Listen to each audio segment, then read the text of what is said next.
Hey guys, welcome back to the Kool-Aid Podcast. Welcome back to another video.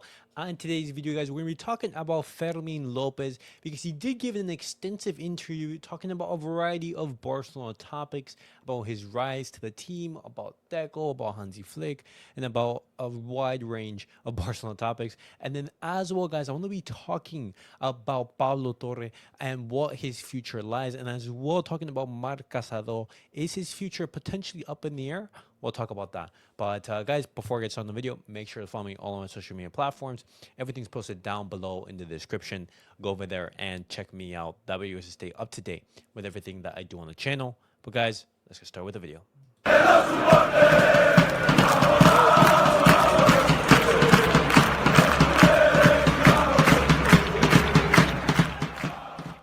All right, guys, let's get started with the video.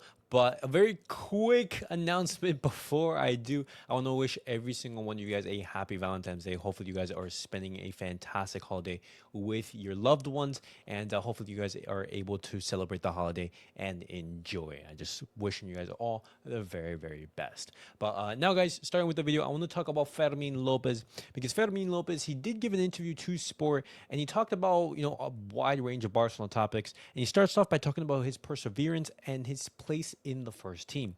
He says, "That's what I've done all my life. I've always kept a low profile and had to assert myself. I try to do my job, and when the manager gives me minutes, I just try to help the team." He talks about playing for Linares, how he shaped his hunger to succeed at Barça. And it says, "People often overlook this, but leaving was not easy. That experience made me appreciate everything even more. Training, being with my teammates, and wearing the shirt of the club I have always loved. It reminded me that nothing is guaranteed, and that has pushed me to work even harder every single day. Playing at Linares gave me a different perspective, and now every moment at Barça feels even more special." And he continues on. He talks about his unexpected rise to the first team. It says, "Nothing is impossible. When I went on loan, I thought it would help me prove my worth and maybe go to another team or return to Barça Athletic if I was lucky. But going straight back to the first team was unthinkable." And, that career path for Fermin, it's absolutely amazing just to see him, have this importance into the first team. And Fermin Lopez right now, guys, he is a valuable member of the squad.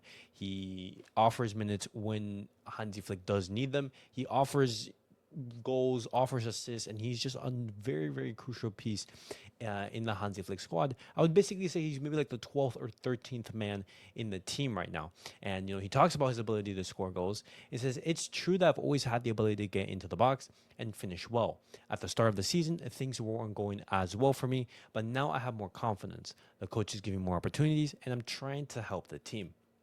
And obviously, it is understandable because Fermín López, at the start of the season, he did pick up an injury, and on top of that, he didn't really do preseason with Barcelona because he was coming back from the Olympics, in which he did win, and we did congratulate him for. But it's completely understandable why, he had that gain of confidence as he was able to, to gain a place in the team. He talks about proving himself. He says, "That's what I've done my whole life." Well, I've already mentioned that. He talks about his red card against Sevilla. It says, yes, of course, I was feeling good, but these things happen. You do have to learn from them and keep working. There's no other option. And, that red card that he did pick up against Sevilla, it is a little bit controversial. But the thing is just to not let that, bog you down and just continue on and just continue focusing on the football that you are playing. He talks about Xavi, Deco, and Hansi Flick. He says, "I'm a hard worker. I'm always ready for the team. And Xavi, Deco, and now Hansi Flick are helping me and giving me confidence to show my football. I'm very grateful to them." And I really like that because, I like that he's giving praise to Xavi, to Deco, and Hansi Flick because these guys, Barca figures, they did place some trust in Fermín López. When Xavi first came on, he gave the debut to Fermín López. Deco, he brought him back from Linares, and Hansi Flick, he continues to show that trust in him. And each Barcelona figure, they have had a role on Fermín López's career so far. Fermín López talks about other offers that are coming in. It says, "Since I joined the first team, Deco has always believed in me. I was not aware of the offers because I knew I wanted to be here, but it is comforting that the club did not want to listen to them and wanted me here in the new project. He talks about overcoming obstacles in his career. It says, I've had a different or more difficult path than others, but those moments and that journey have taught me many things, personally and professionally. Thanks to all that, I value being in the Barca first team much, much more, which was my dream. And I will never stop working to continue being here.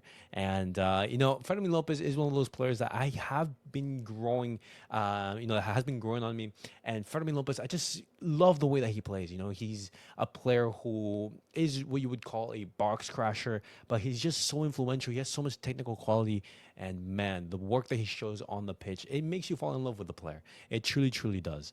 But guys, that was all the quotes from Fermín López's interview with Sport. And I want to know your guys' thoughts in regards to that. What do you guys make of the words from Fermín López? Did you find any quote that particularly caught your mind? He talked a lot about his career so far and the confidence and his worth ethic. And hopefully Fermín López is able to succeed at Barcelona for many, many more years.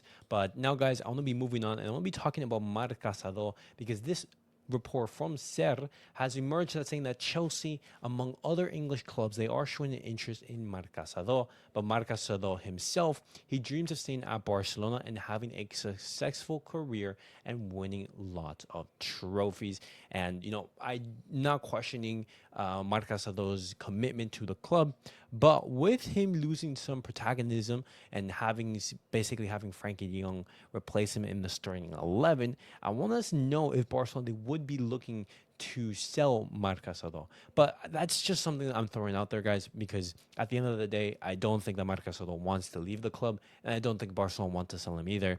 But it's interesting to see that English clubs such as Chelsea and others, they are looking at Marc Casadó as a potential option to reinforce their midfield.